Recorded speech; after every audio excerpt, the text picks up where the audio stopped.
कक्षा 12 बही खाता एवं लेखा शास्त्र company account reissue of forfeited shares issued at par. Hindi में कहते हैं सम मूल्य पर निर्गमित अपहरित अंशों का पुनर्निर्गमन। प्यारे बच्चों, आज हम इस व्याख्यान पर आपको हम सम मूल्य पर निर्गमित अपहरित अंशों के पुनर्निर्गमन पर चर्चा करेंगे। दूसरा बिंदु हमारा होगा सम मूल्य पर निर्गमित अपहरित अंशों के पुनर्निर्गमन पर जर्नल प्रविष्टि। और प्यारे बच्चों, इसके पुनर्निर्गमन की दो स्थितियां हो सकती हैं। नंबर 1, हरण किए गए अंशों को छूट पर पुनर्निर्गमन करना। दूसरी स्थिति होती है हरण किए गए अंशों को अधिक मांग होने पर प्रीमियम पर पुनर्निर्गमन करना। और तीसरा बिंदु हमारा होगा एक प्रश्न के माध्यम से जर्नल लेख को समझाना। प्यारे बच्चों, हम आपको बता रहे हैं सम मूल्य पर निर्गमित अपहरित अंशों का पुनर्निर्गमन से क्या आशय है। प्यारे बच्चों, आप जानते हो प्रायः कंपनी के संचालकों को हरण किए गए अंशों को किसी भी अन्य व्यक्ति के नाम पुनः निर्गमन करने का अंतर नियम द्वारा अधिकार प्राप्त होता है। इन अंशों को छूट पर भी पुनः निर्गमित किया जा सकता है, किंतु छूट की राशि हरण की हुई राशि से किसी भी दशा में अधिक नहीं होनी चाहिए। जैसे यदि 500 रुपये के अंशों पर 250 रुपये तक प्राप्त हो चुका था और 250 रुपये प्राप्त न होने से अंशों का अपहरण कर लिया गया था, तो इन अंशों को 250 रुपये तक बट्टे पर पुनः निर्गमित किया जा सकता है। ऐसा होने से कंपनी की अंश पूंजी खाते पर कोई प्रतिकूल प्रभाव नहीं पड़ता है, अर्थात कंपनी की अंश पूंजी कम नहीं होने पाती है, क्योंकि पहले वाले व्यक्ति से कंपनी को 250 रुपये तक प्राप्त हो चुका है। दूसरे वाले व्यक्ति से यदि कंपनी को 250 रुपये तक प्राप्त हो जाता है तो कंपनी का जो 500 रुपये पूंजी पाने का लक्ष्य है वह लक्ष्य पूरा हो जाता है। हरण किए गए अंशों की अधिक मांग होने पर उसको प्रीमियम पर भी पुनः निर्गमित किया जा सकता है। ऐसी स्थिति में अंश अपहरित खाते की कुल राशि पूंजी संचित खाते में अंतरित कर दी जाती है। प्यारे बच्चों, ध्यान रहे, जिस व्यक्ति के नाम हरण किए गए अंशों का पुनर्निर्गमन किया जाता है उसका वही अधिकार और दायित्व होता है जो पहले वाले अंशधारी का था। अर्थात यदि कुल मूल्य के लिए मांगे नहीं की गई हैं तो शेष मांगों को देने का उसका अधिकार और दायित्व होता है। हरण किए गए अंशों को अधिक मांग होने पर उसको हम प्रीमियम पर भी निर्गमित कर सकते हैं। और हरण किए गए अंशों की आप जानते हैं पुनः निर्गमन करने पर कंपनी की अंश पूंजी उतनी रकम से बढ़ जाती है जितना पहले अपहरण पर कम हुई थी। और हरण किए गए अंशों को छूट पर पुनः निर्गमन करने के कारण कंपनी को जो पूंजीगत हानि होती है उसकी पूर्ति अंश अपहरित खाते से कर ली जाती है। इस प्रकार अंश अपहरित खाते की राशि कम हो जाती है और जो शेष राशि बचती है उसको हम पूंजी संचित खाते में अंतरित कर देते हैं, कैपिटल रिजर्व अकाउंट में अंतरित कर देते हैं। प्यारे बच्चों, हमारा दूसरा बिंदु होगा सम मूल्य पर निर्गमित अपहरित अंशों के पुनर्निर्गमन पर जर्नल प्रविष्टि। प्यारे बच्चों, अब आपको हम जर्नल लेख समझाएंगे और इसकी एंट्री हम लिखेंगे।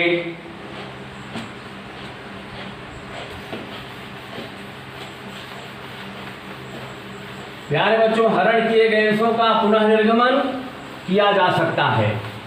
इसको बताया गया है इसकी दो स्थितियां हो सकती हैं। नंबर 1 होता है छूट पर पुनः निर्गमन करना और नंबर 2 होता है प्रीमियम पर निर्गमन करना। पहले हम चर्चा करेंगे छूट पर निर्गमन करना।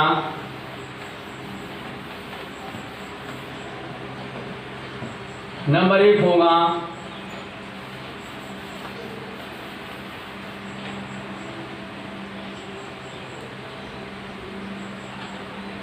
हरण किए गए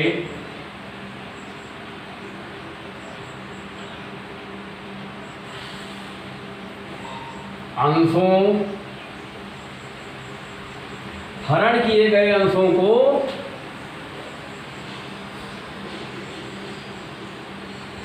छूट पर पुनर्निर्गमन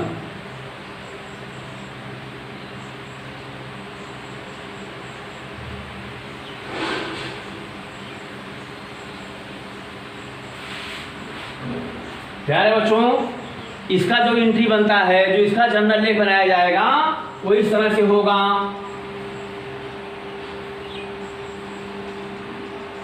bank account DR,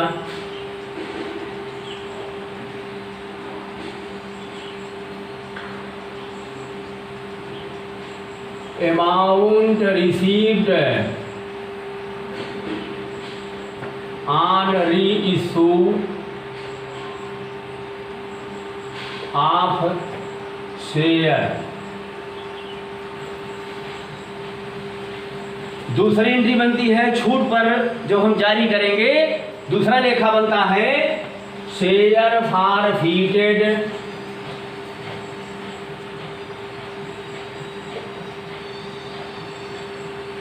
account DR,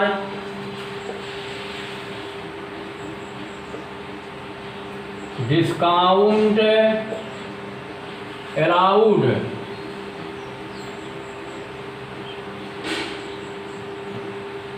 on shares.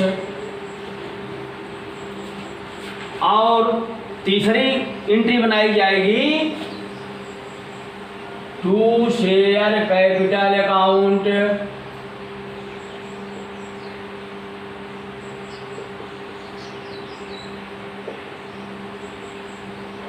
Amount called up on shares. प्यारे बच्चों, इसका विवरण होगा being 100 forfeited share reissued at the rate of 9 rupees per share। चूंकि यहाँ पर देख रहे हैं अंश को छूट पर बेचा जा रहा है, 10 रुपए का अंश 9 में बेचा जाएगा। मान लीजिए 100 अंश का हरण किया गया था, उसको हम पुनः बेच रहे हैं तो संख्या यहाँ 100 अंश की लिखी जाएगी। यदि 50 अंश का हरण किया गया होगा तो संख्या यहाँ 50 अंश की लिखी जाएगी। तो लिखा गया being 100 forfeited share reissued at the rate of 9 rupees per share. प्यारे बच्चों, यहाँ आप ध्यान दे रहे हैं, एंट्री बनाई गई जब हरण किए गए अंशों को हम पुनः बेचेंगे तो लेखा बनेगा बैंक अकाउंट DR, अर्थात ड्यू फ्रॉम बैंक। किस रकम से होगा? Amount received on reissue of share. जब हम छूट पर अंश को बेचते हैं उसकी पूर्ति हम कहां से करते हैं? शेयर फॉरफीटेड अकाउंट से करते हैं। लिखा गया है share forfeited account DR। DR means क्या होता है? Due from share forfeited account. किस रकम से होगा? Discount allowed on shares. इसके बाद कंपनी की अंश पूंजी पुनः उतनी बढ़ जाती है जितना पहले अपहरण पर कम हुई थी, इसलिए लेखा बनाया गया है टू शेयर कैपिटल अकाउंट। ये लिखा जाएगा amount called up on shares. नरेशा लिखा गया है जितने अंश का हरण किया गया होगा उसको पुनः बेचा जा रहा है तो अंशों की संख्या लिखी जाएगी, किस दर से बेचा जा रहा है वह दर भी लिखा जाएगा। मान लीजिए 100 अंश का हरण किया गया था, उसको 9 रुपए की दर से बेचा गया था, छूट पर बेचा गया तो लिखा गया being 100 forfeited share reissued at the rate of 9 rupees per share. प्यारे बच्चों, दूसरा लेखा आपको हम लिखेंगे हरण किए गए अंशों को अधिक मांग होने पर प्रीमियम पर पुनर्निर्गमन करना। इसका लेखा कैसे बनाया जाएगा? इसकी एंट्री हम पुनः लिख रहे हैं। अब यहां लिखा जाएगा हरण किए गए अंशों को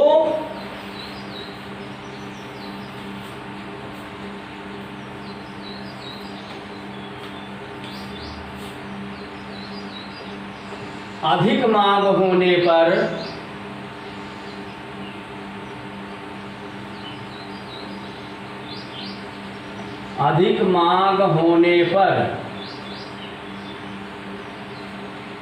प्रीमियम प्रीमियम का मतलब होता है अंश अधिमूल्य।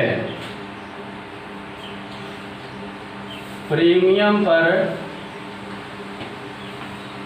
पुनर्निर्गमन करना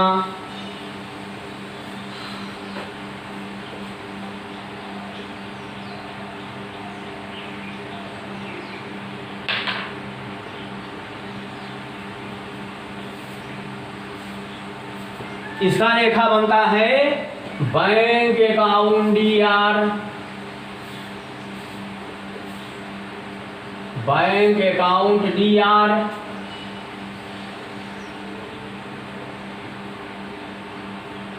अमाउंट रिसीव्ड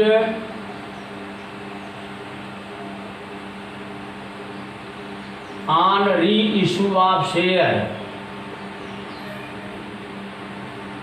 इसके बाद क्या होता है, कंपनी की अंश पूंजी बढ़ जाती है तो दूसरा लेखा बनेगा टू शेयर कैपिटल अकाउंट। यहां लिखेंगे amount called up on shares, अंशों पर मांगी गई राशि से, अंशों पर याचित राशि से, और अंतिम लेखा होगा जो प्रीमियम पर बेचा गया होगा टू शेयर, या हम लिखते हैं to securities premium reserve, to securities premium reserve account. इसका विवरण लिखा जाएगा बीइंग 100 फॉरफिटेड शेयर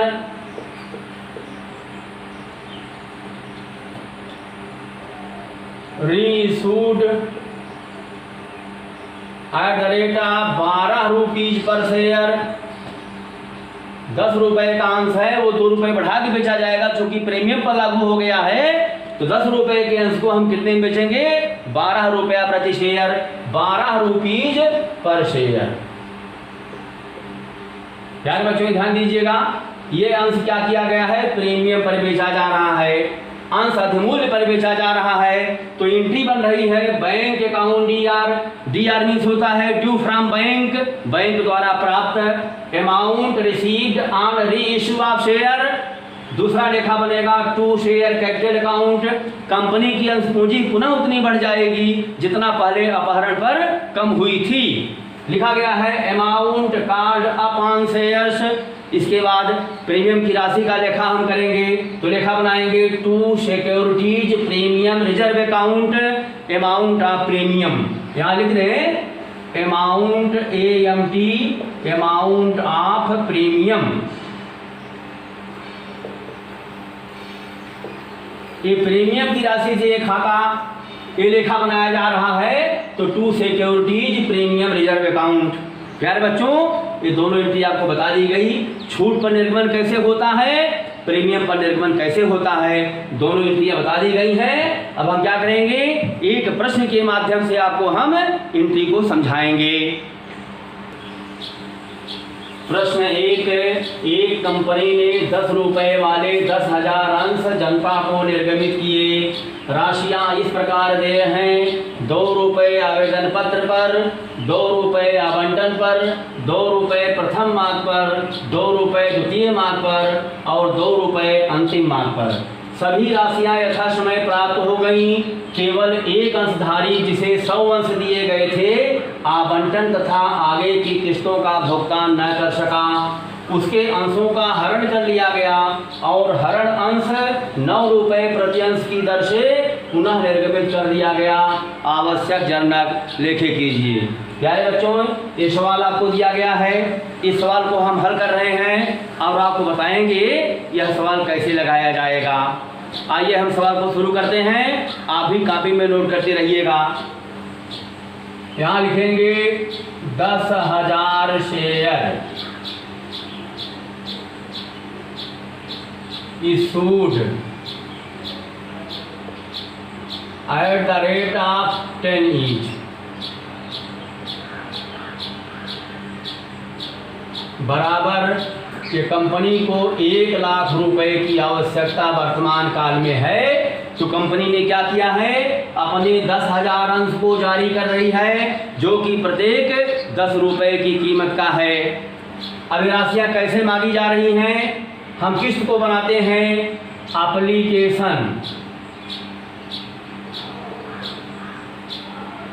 एप्लीकेशन, दूसरी किस्त है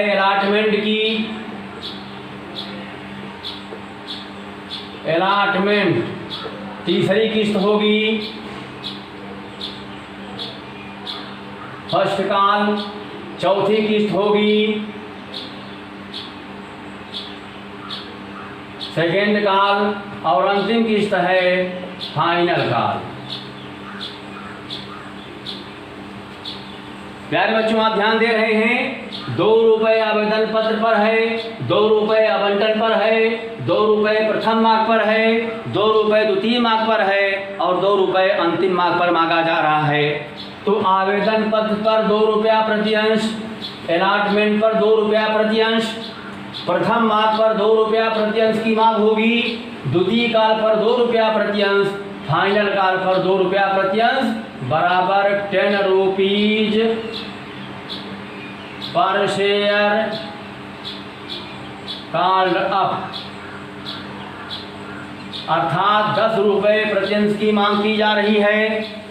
प्यारे बच्चों, ध्यान दीजिएगा, आवेदन पत्र पर पहले बैंक का लेखा बनता है।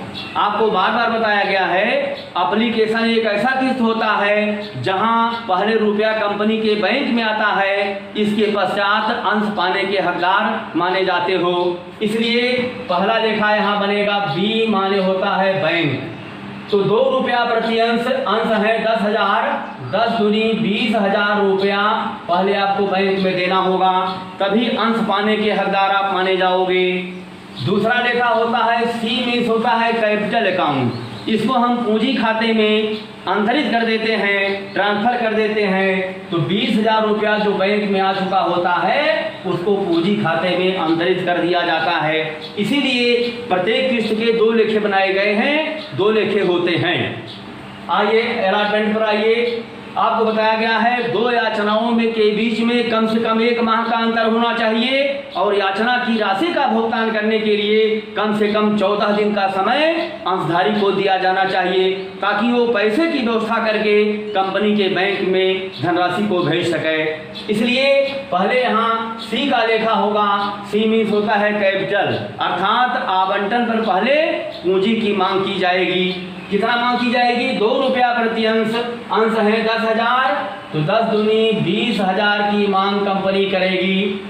सवाल को पढ़ेंगे आप। लिखा गया है, एक अंशधारी जिसे 100 अंश दिए गए थे, आवंटन तथा आगे की किस्तों का भुगतान न कर सका।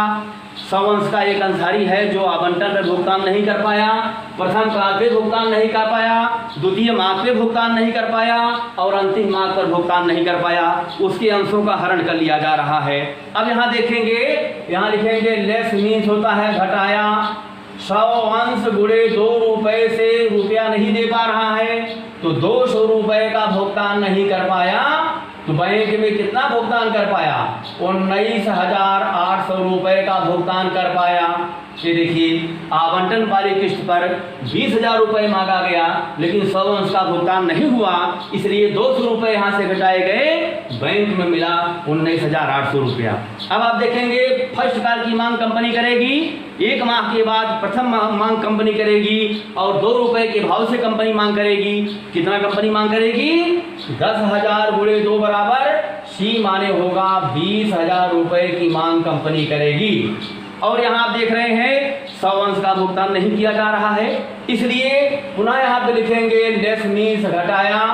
100 शेयर गुणे 2 रुपया प्रति शेयर बराबर 200 रुपये ये कंपनी को भुगतान नहीं किया जा रहा है। तो बैंक में कितना भुगतान किया गया? बैंक में लिखेंगे 19,800 रुपये का भुगतान ये किया जा रहा है। द्वितीय मांग कंपनी मांगेगी कितना मांग करेगी? 2 रुपया प्रति अंश, अंश है 10,000, तो सी का लेखा बनाया जाएगा 10 दूनी 20,000। ये देख रहे हैं अंश 10,000 है, 2 रुपया प्रति अंश है, गुणा किया जाएगा तो 20,000 रुपया कंपनी मांग करेगी। यहाँ भी क्या देख रहे हैं? 100 अंश का भुगतान नहीं हो रहा है, तो 100 अंश गुणे 2 रुपया प्रति अंश बराबर 200 रुपया लेस कर दिया जाएगा। यहाँ भी लिखेंगे लेस मीन्स घटाया, 100 शेयर गुणे 2 रुपया प्रति शेयर बराबर 200 रुपया। ये कंपनी को भुगतान नहीं हो रहा है, इसलिए बैंक में जो लेखा होगा 19,800 रुपये का लेखा होगा। और अंतिम काल पर देख रहे हैं 2 रुपया प्रति अंश लिखा हुआ है।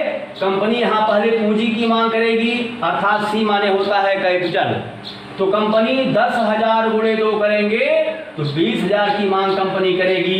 लेकिन यहाँ भी देख रहे हैं 100 अंश का भुगतान नहीं किया जा रहा है, इसलिए यहाँ भी लिखेंगे लेस मीन्स घटाया, 100 शेयर गुणे 2 रुपया प्रति शेयर 200 रुपये का भुगतान नहीं, इसलिए बैंक में जो भुगतान हुआ वो 19,800 रुपये का भुगतान हुआ। प्यारे बच्चों, ये सामान्य लेखा हमने आपको बता दिया। अब हम अंश के हरण का एक एंट्री बना लेते हैं, एक तालिका बना लेते हैं, ताकि एंट्री करने में आपको आसानी हो जाएगी। अब यहाँ लिखेंगे हम 100 शेयर, एक हम तालिका बना रहे हैं जहाँ पर हरण संबंधी लेखा जो किया जाएगा उसकी एंट्रियाँ एक जगह पर इकट्ठी हो जाएंगी। 100 शेयर फॉरफीटेड, अर्थात 100 अंश का हरण। अब आप देखेंगे 100 अंश का भुगतान आवंटन प्रथम द्वितीय अंतिम मार्ग पर नहीं मिला, लेकिन 100 अंश का भुगतान एप्लीकेशन पर जरूर हो गया है, इसलिए यहाँ लिखेंगे 100 शेयर गुणे 2 रुपया प्रति शेयर बराबर 200 रुपया ये कंपनी को प्राप्त हो चुका है, जो कंपनी जब्त कर लेगी। यहाँ लिखेंगे AMT अमाउंट रिसीव्ड, ये क्या लिखा गया है? Amount received which is forfeited. अब यहाँ देखेंगे आवंटन पर देखेंगे आप 100 गुणे 2 आवंटन पर लिखा गया है, 200 रुपया ये कंपनी को नहीं मिला है। यहाँ लिखेंगे AMT मीन्स होता है अमाउंट अनपेड, धनराशि अप्राप्त विच इज क्लोज्ड, जिससे क्या करेंगे? इस खाते को बंद कर देंगे। आइए प्रथम काल पर यहाँ भी देख रहे हैं 100 शेयर है गुणे 2 रुपया प्रति शेयर है, 200 यहाँ भी अनपेड है, अप्राप्त है। यहाँ भी लिखेंगे हम अमाउंट AMT अमाउंट अनपेड, इससे भी क्या करेंगे? Amount unpaid which is closed, जिससे हम खाते को बंद कर देंगे। द्वितीय काल पर आइए, यहाँ भी 100 अंश गुणे 2 रुपया प्रति अंश बराबर 200 नहीं मिला है, यहाँ भी लिखेंगे AMT अनपेड, धनराशि अप्राप्त which is closed, amount unpaid which is closed, जिससे द्वितीय काल खाता बंद किया जाएगा। अंतिम मार्ग पर देख रहे हैं 100 शेयर गुणे 2 बराबर 200 रुपया नहीं मिला, इसको भी लिखेंगे AMT amount unpaid, amount unpaid which is closed, जिससे अंतिम मांग खाते को भी बंद किया जाएगा। प्यारे बच्चों, ये देख रहे हैं ये हरण का लेखा यहाँ बना लिया गया, अर्थात कौन राशि जब्त की जाएगी, कौन सी राशि से खाता बंद किया जाएगा, यहाँ पे सब लिख दिया गया है। अब एंट्री करने में हमको आसानी हो जाएगी। अब प्यारे बच्चों, हम सामान्य एंट्री को आपको बता दे रहे हैं और हरण का लेखा हम कराएंगे, इसका पुनः निर्गमन कैसे होगा उसका भी लेखा हम कराएंगे। प्यारे बच्चों, ये सवाल आप ध्यान से सुनिएगा, कॉपी में नोट करते रहिएगा। पहली एंट्री बता रहे हैं आपको हम, एप्लीकेशन पर पहले बैंक का लेखा बनाया गया है। एंट्री बनती है बैंक अकाउंट DR 20,000 रुपये टू शेयर एप्लीकेशन अकाउंट 20,000 रुपये, being share application money received, ये पहला लेखा हमारा हो रहा है। दूसरा लेखा हम सी का लेखा करेंगे, अर्थात किस्त को डेबिट करेंगे, पूंजी को क्रेडिट करेंगे, तो एंट्री बनेगी शेयर एप्लीकेशन अकाउंट DR 20,000 रुपये टू शेयर कैपिटल अकाउंट 20,000 रुपये, बीइंग ट्रांसफर्ड मेड, प्यारे बच्चों, एप्लीकेशन का दोनों लेखा आपको बता दिया गया। अब हम आवंटन पर लेखा बनाते हैं। पहले किस्त की मांग की जाएगी, अर्थात आवंटन की राशि की मांग की जाएगी। तो क्या लेखा बनेगा? शेयर अलॉटमेंट अकाउंट DR 20,000 रुपए, टू शेयर कैपिटल अकाउंट 20,000 रुपए, being share allotment money due. इसके बाद दूसरा लेखा बैंक में होगा। एंट्री बनेगी बैंक अकाउंट DR 19,800 रुपए, टू शेयर अलॉटमेंट अकाउंट 19,800 रुपए, being share allotment money received less 100 share. प्यारे बच्चों, आवंटन के दोनों किस्त के लेखे बता दिए गए। अब हम बताएंगे प्रथम काल का लेखा। पहले पूंजी की मांग यहाँ की जाएगी। तो क्या लेखा बनेगा? शेयर फर्स्ट काल अकाउंट DR 20,000 रुपए, टू शेयर कैपिटल अकाउंट 20,000 रुपए, बीइंग शेयर फर्स्ट काल मनी ड्यू। इसके बाद बैंक में रुपया प्राप्त होने का लेखा होगा। तो लेखा इस तरह से बनाया जाएगा। बैंक अकाउंट DR 19,800 रुपए, टू शेयर फर्स्ट काल अकाउंट 19,800 रुपए, बीइंग शेयर फर्स्ट काल मनी रिसीव्ड लेस 100 शेयर। अब आइए द्वितीय काल पर। द्वितीय काल पर कौन सा लेखा बनेगा? पहले किस्त की मांग की जाएगी, अर्थात शेयर सेकंड काल अकाउंट DR 20,000 रुपए, टू शेयर कैपिटल अकाउंट 20,000 रुपए, बीइंग शेयर सेकंड काल मनी ड्यू। इसके बाद बैंक में रुपया प्राप्त होने का लेखा होगा। तो लेखा बनाया जाएगा बैंक अकाउंट DR 19,800 रुपए, टू शेयर सेकंड काल अकाउंट 19,800 रुपए, बीइंग शेयर सेकंड काल मनी रिसीव्ड लेस 100 शेयर। अब अंतिम काल का लेखा आपको बता रहे हैं।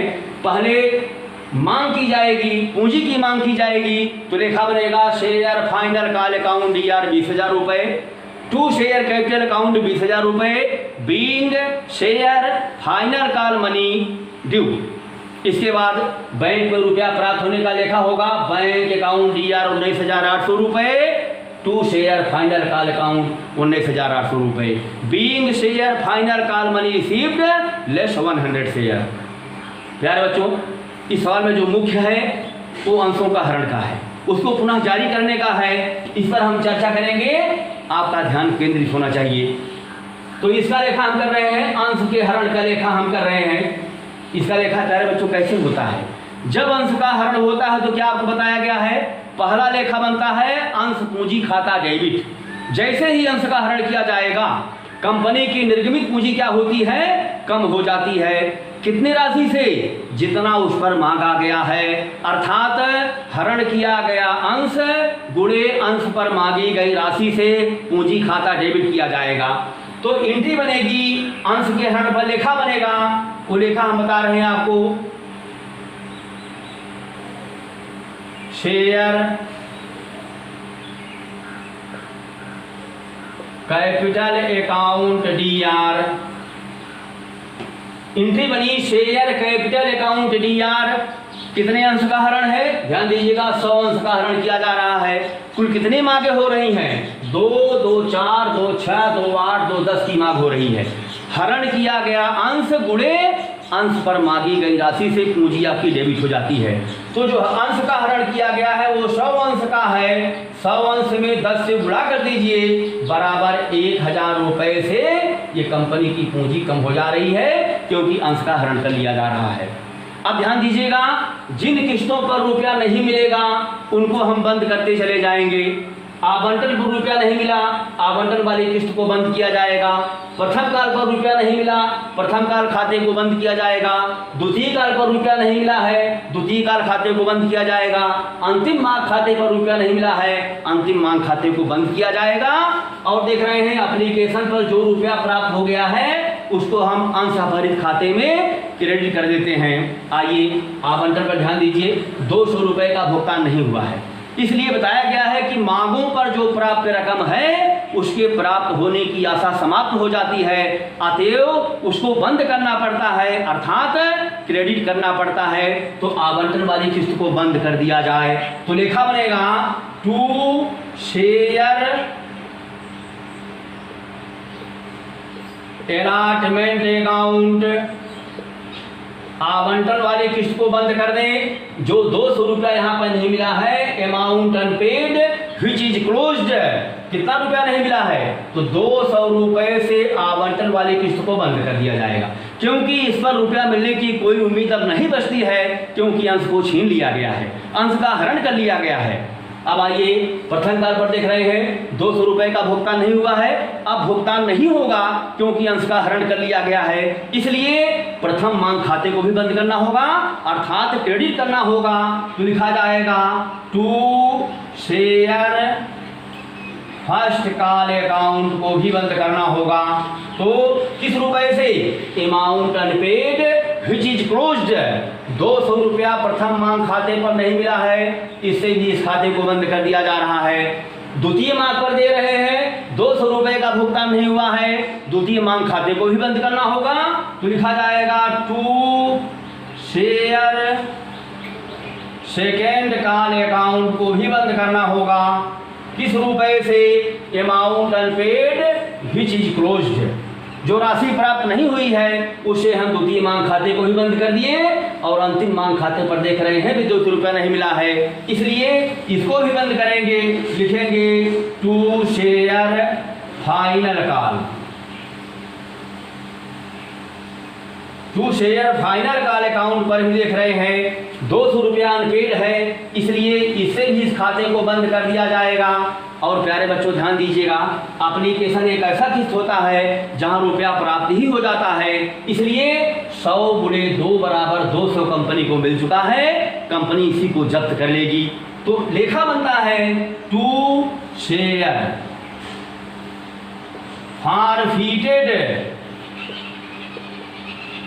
टू शेयर फॉरफिटेड अकाउंट, इसमें वह राशि आती है amount received which is forfeited. तो देखिए इसमें 200 रुपया आया है, यही कंपनी का पूंजीगत लाभ आपको बताया गया है, ये कंपनी का पूंजीगत लाभ है। लेकिन अंश को पुनः बेचा जाएगा, इसमें से कुछ छूट की राशि को पूरा किया जाएगा, अंत में जो राशि बचेगी उसको हम क्या करेंगे, कैपिटल रिजर्व अकाउंट में ट्रांसफर करेंगे। प्यारे बच्चों अब देखिए 1000 रुपए से हमारी पूंजी कम हो गई है, इस पूंजी के कम होने के कारण क्या है, आवंटन पर 200 रुपया न मिलना, प्रथम मांग पर 200 रुपया न मिलना, द्वितीय मांग पर 200 रुपया न मिलना, और अंतिम काल पर 200 रुपया न मिलना, और एप्लीकेशन पर 200 रुपया मिल जाना, जो कंपनी के लिए पूंजीगत लाभ है। इस तरह से 2, 2, 4, 2, 6, 2, 8, 2, 10, 1000 रुपये क्रेडिट शेष है, 1000 रुपये डेबिट शेष है। प्यारे बच्चों ये जो लेखा आपको बताया गया है, ये अंश का हरण का लेखा बनाया गया है। यहाँ हम ऐसा लिखेंगे बीइंग 100 शेयर फॉरफिटेड, 100 अंश का हरण, क्यों आगे लिखेंगे ड्यू टू माने होता है कारण, due to non payment, due to non payment of share allotment first second and final call. प्यारे बच्चों ये विवरण लिखा गया है, विवरण लिखा गया है being 100 share forfeited due to non payment of share allotment first second and final call. प्यारे बच्चों देख रहे हो आगे लिखा गया है कि हरण अंश 9 रुपये प्रति अंश की दर से पुनः निर्गमित कर दिया गया। जिस अंश का हरण किया गया था वो अंश पुनः जारी कर दिया गया, क्योंकि कंपनी की अंश पूंजी कम हो गई थी और कंपनी की अंश पूंजी कम नहीं होनी चाहिए, इसलिए कंपनी क्या करती है, ऐसे अंश को किसी और व्यक्ति के नाम बेचान कर देती है, पुनः निर्गमन कर देती है। और जैसे ही क्या होता है, हरण किए गए अंश का पुनर्निर्गमन होता है, कंपनी की अंश पूंजी पुनः उतनी बढ़ जाती है जितना पहले अपहरण पर कम हुई थी। अब आप देख रहे हैं कंपनी की अंश पूंजी 1000 रुपये से कम हुई है, इसको पुनः बेचने पर क्या होगा, कंपनी की अंश पूंजी पुनः उतनी बढ़ जाएगी जितना पहले अपहरण पर कम हुई थी। अब आइए हम लेखा बनाते हैं अंश के हरण का पुनर्निर्गमन करने पर। पहले बच्चों देखिएगा एंट्री जो हमारी अब होगी,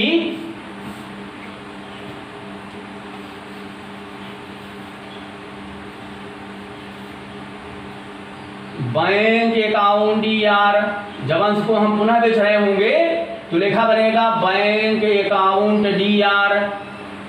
अब देखिए कितने अंश का हरण है, 100 अंश का। किस भाव से बेचा गया है, 9 रुपए प्रति अंश की दर से बेचा गया है। तो 100 गुणे 9 कर देंगे, बैंक अकाउंट DR यानी बैंक में कितना मिल जाएगा, 100 गुणे 9 बराबर 900 रुपया। ये बैंक के माध्यम से मिल जा रहा है। बैंक अकाउंट DR माने होता है ड्यू फ्रॉम बैंक, बैंक द्वारा प्राप्त। वो 900 रुपया बैंक के माध्यम से मिल गया।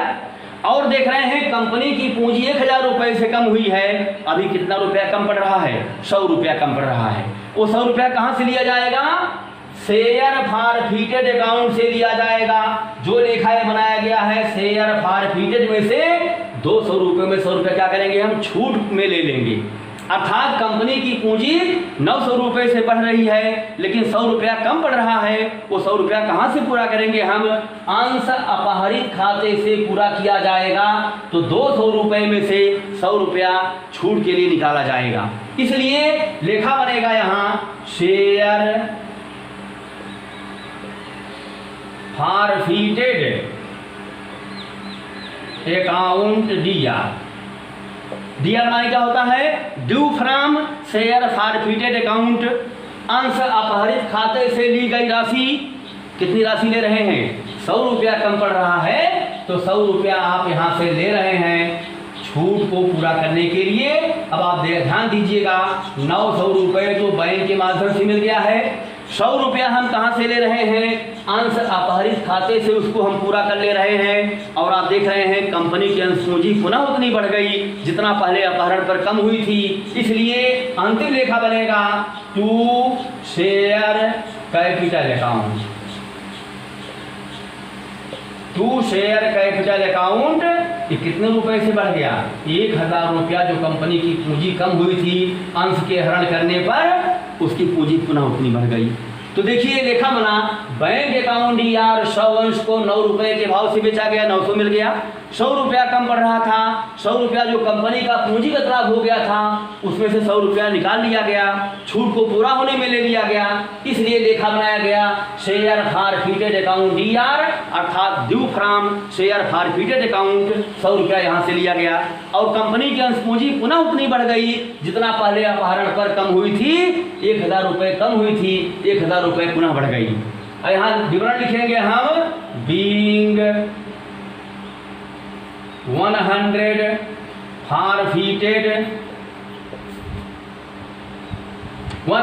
फॉरफिटेड शेयर रीइशूड माने पुनः बेचा गया, reissued at the rate of 9 rupees per share. हरण अंश 9 रुपए प्रति अंश के भाव से पुनः बेचे गए। प्यारे बच्चों अंतिम लेखा हमारा क्या होगा, अंश अपहरित खाते की शेष राशि को पूंजी संचित खाते में अंतरित कर दिया जाएगा। देखिए कि पूंजीगत लाभ 200 रुपए का है, इसमें 100 रुपया छूट होने में ले लिया गया, तो कितना बैलेंस बचा, ये 100 रुपए का बैलेंस बचा। इसलिए इसको हम कहेंगे शेयर फॉरफिटेड अकाउंट। जो 100 रुपए का बचा है उसको हम कहाँ ले जाएंगे, कैपिटल रिजर्व अकाउंट में ले जाएंगे। तो अंतिम लेखा बनेगा हमारा शेयर फॉरफिटेड अकाउंट DR। 200 रुपए में से देख रहे हैं 100 रुपया छूट होने में ले लिया गया है, इसलिए 100 रुपये बचा। तो 100 रुपये यही हम ले जा रहे हैं कहाँ, टू कैपिटल रिजर्व अकाउंट में। टू कैपिटल रिजर्व अकाउंट में, जिसको हिंदी में कहते हैं पूंजी संचित खाता। यहां लिखेंगे विवरण, being the balance of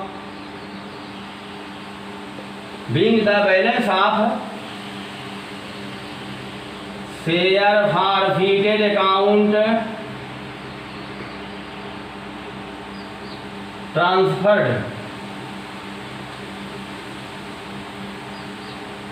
to capital reserve account.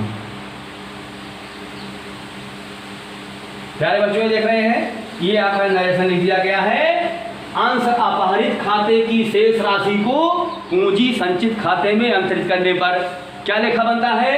Share forfeited account DR to capital reserve account. प्यारे बच्चों देख रहे हैं, अंश का हरण का लेखा ये बनाया गया, पुनः निर्गमन का लेखा ये बनाया गया, और अंश अपहरित खाते की जो शेष राशि बची है उसको पूंजी संचित खाते में अंतरित कर दिया गया। इस तरह से आप देख रहे हैं 3 एंट्री यहाँ पे बताई गई आपको। प्यारे बच्चों सवाल समझ में आ गया ना? पुनः सवाल देख लें, अंश के हरण किया गया है तो क्या लेखा बना? शेयर कैपिटल अकाउंट DR, हरण किया गया अंश गुणे मांग की गई राशि से ये पूंजी खाता कम हो जाता है। इस पूंजी के कम होने के रीजन क्या है? शेयर अलॉटमेंट पर 200 रुपया न मिलना, प्रथम मार्ग पर 200 रुपया न मिलना, द्वितीय मार्ग पर 200 रुपया न मिलना, अंतिम मार्ग पर 200 रुपया न मिलना और एप्लीकेशन पर 200 रुपया मिल जाना, ये कंपनी का पूंजीगत लाभ हुआ। लिखा गया being 100 share forfeited due to non payment of share allotment first second and final call. इसको पुनः बेचने पर जो एंट्री बनाई जा रही है, बैंक अकाउंट DR 100 अंश गुणे 9 किया गया है, 900 मिल गया है, 100 रुपये कम पड़ रहा है पूंजी को पूरा करने में। 100 रुपये कहाँ से लिया गया है? शेयर फॉरफिटेड का जो क्रेडिट बैलेंस है उसमें से 100 रुपया लिया गया, तो एंट्री बनाई गई शेयर फॉरफिटेड अकाउंट DR 100 रुपया, और कंपनी की अंश पूंजी कितनी बढ़ गई? जितना पहले अपहरण पर कम हुई थी तो लिखा गया टू शेयर कैपिटल अकाउंट 1000 रुपये being 100 forfeited share reissued at the rate of 9 rupees per share. और अंतिम जो लेखा हमारा बना है, अंश अपहरित खाते की जो शेष राशि बची है उसको हम कहाँ ले गए? पूंजी संचित खाते में ले गए, तो लेखा बना शेयर फॉरफिटेड अकाउंट DR 100 रुपये टू कैपिटल रिजर्व अकाउंट 100 रुपये being the balance of share forfeited account transfer to capital reserve account. प्यारे बच्चों, ये सवाल आपको समझ में आ गया होगा। थैंक्स।